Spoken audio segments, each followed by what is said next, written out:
Comment développer l'économie des territoires ruraux? C'est notre thème d'aujourd'hui. Pas toujours facile d'acheter son pain ou ses courses près de chez soi quand on habite à la campagne. C'est sans compter toutes ces initiatives qui donnent un nouveau souffle à ces petites communes rurales. Exemple en Sologne avec Julie. Elle a 40 ans et elle a décidé de prendre le volant de son camion pour vendre des produits locaux dans tout le Loir-et-Cher. Reportage d'Arnaud Moreau et Juliette Rocher. Montrieux en Sologne. C'est ici que Julie a décidé de s'installer chaque mardi depuis juillet dernier. Elle vend uniquement des produits locaux, légumes, viande et même des glaces. Une distribution dépendante des saisons et des approvisionnements, mais qui a déjà ses fidèles. C'est pas grave ça qu'il y ait des choses qui manquent. Non, c'est pas grave, on s'adapte, on va faire une recette en fonction de ce qu'on va trouver. Et c'est inventif, c'est agréable. Vous connaissez déjà la limonade? Vous la connaissez? Oui, on la connaît. Oui, on la connaît. Tu demandes à ton papa de venir dès que c'est possible chaque semaine? Ouais. Ce sera trop bien. Si ce serait tout au moins 5 fois par semaine, ce sera trop bien. Une idée en tête, offrir de commune en commune une gamme variée de produits aux gens qui ne peuvent pas aller chez tous les producteurs. Les produits que je choisis, c'est des produits qui pour moi, on ne va pas pouvoir les retrouver dans une grande surface. Voilà, pour que vraiment ça soit la différence. Les gens quand ils viennent, c'est pas pour éviter la grande surface, c'est pour avoir des produits différents. Auparavant cadre dans l'agroalimentaire, Julie a changé de vie. Elle a investi près de 70 000 € dans ce camion. Elle fait le tour des petits producteurs du Loir-et-Cher en fonction de ses zones de marché et de ses besoins. Elle se rend cet après-midi dans un élevage. Et il y aura du fromage la semaine prochaine? Elle va récupérer aujourd'hui plusieurs dizaines de fromages, plaquettes de beurre, yaourts, soit environ la production d'une journée à la ferme. À chaque fois, elle ne négocie pas ses produits. Julie veut être une ambassadrice de ces saveurs du terroir, comme celle du beurre fermier.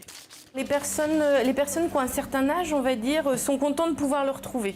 Ils sont, quand je dis du beurre fermier, ils sont très contents parce que c'est ce qu'ils connaissaient avant. Ils n'utilisaient que ça avant. Donc, et les jeunes sont plutôt contents de découvrir. Et pour les producteurs, ce camion est l'occasion de toucher un public inconnu et d'avoir un retour. J'ai des clients, ils me disent bon bah tiens, le beurre il est un peu pas assez salé ou des choses comme ça. Donc c'est vrai qu'on change, on s'améliore sur les critiques. C'est vrai que les critiques c'est très bien. Julie prend la route pour un nouveau point de vente, Nain-sur-Beuvron, son château devenu parc d'entreprise, une autre ambiance. C'est ce qui la motive. Et de la confiture, un bricot. Ça vaut le coup de toute façon de rencontrer des gens. Il y a beaucoup d'échanges. Les gens parlent facilement, que ce soit les personnes âgées dans les petits villages ou les gens qui travaillent comme ça. Il n'y a pas de souci. Après, financièrement, je vous dirai ça dans 3 ans. 3 ans, c'est le délai qu'elle se donne pour amortir son investissement, fidéliser ses clients, mais aussi ses producteurs. Bon, Bonne dégustation beaucoup. alors. Ouais, bon courage, À bientôt, merci en tout cas. Au revoir. Au revoir. Nous sommes ici à Gargilès, l'un des plus beaux villages de France, mais c'est aussi un peu la capitale de la France rurale puisque son maire est le président de l'association des maires ruraux de France. Nous l'avons rencontré. Alors dans ce reportage, on vient de voir une épicerie ambulance, donc une personne qui va de commune en commune en milieu rural. C'est le genre d'initiative que vous préconisez, que vous encouragez? Toutes les initiatives sont bonnes. Je crois qu'aujourd'hui, encore une fois, le monde est, c'est pas nouveau, en mutation constante. Et donc, il faut pouvoir répondre aux besoins des gens. Voilà. Et la question de l'approvisionnement de manière rapide, de proximité, avec des produits de qualité, c'est une question qui se pose pour tout le monde. Ça peut être l'avenir pour les communes rurales? Mais l'avenir pour les communes rurales, c'est d'avoir des habitants. Si vous avez des habitants, vous avez besoin de services. Si vous n'avez pas de services, vous n'avez pas d'habitants. Vous savez qu'à Châteauroux, dans les années 60, il y avait 70 boucheries. Aujourd'hui, il y en a 3. Donc qu'est-ce qui s'est passé entre-temps? C'était hier. Simplement, les modes de consommation ont changé. C'est le monde qui change et ce qui était vrai hier n'est plus vrai aujourd'hui. Donc il faut inventer des formes nouvelles avec les outils d'aujourd'hui. C'est pour ça que toutes ces questions relatives au très haut débit pour nous sont essentielles. Mais je dis tout de suite que tout ne se fait pas au travers du très haut débit. Il faut aussi des gens qui incarnent les choses. Voilà. Votre beefsteak, vous n'allez pas l'acheter par le très haut débit. Il ne va pas arriver sur votre écran d'ordinateur. À Gargilès, la baguette de pain arrive dans la petite Opel Corsa de Michel, le boulanger qui fait la tournée des villages depuis plus de 20 ans. Bonjour. Vous êtes boulanger, vous? C'est pas rentable pour vous?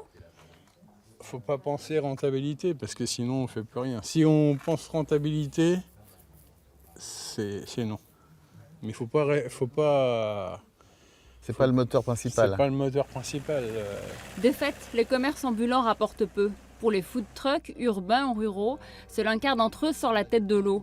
Mais pour le maire de Gargilès, à la campagne, toutes les activités sont possibles. Dans les territoires ruraux, il y a un potentiel de développement, il y a une capacité à s'adapter. Il y a une ingéniosité, il y a un sens de la débrouille qui est quand même fort. Vous savez qu'ici à Gargilès, c'est ici, dans ce village, qu'a été inventé le système de vote qu'on trouve à l'Assemblée nationale à Paris et au Conseil régional centre. C'est une boîte d'ici qu'il a inventée et qu'il a installée. Ce n'est pas une boîte parisienne. Voilà, donc ça veut dire qu'il y a de la ressource dans les territoires ruraux. Simplement, il faut aller les chercher, les regarder.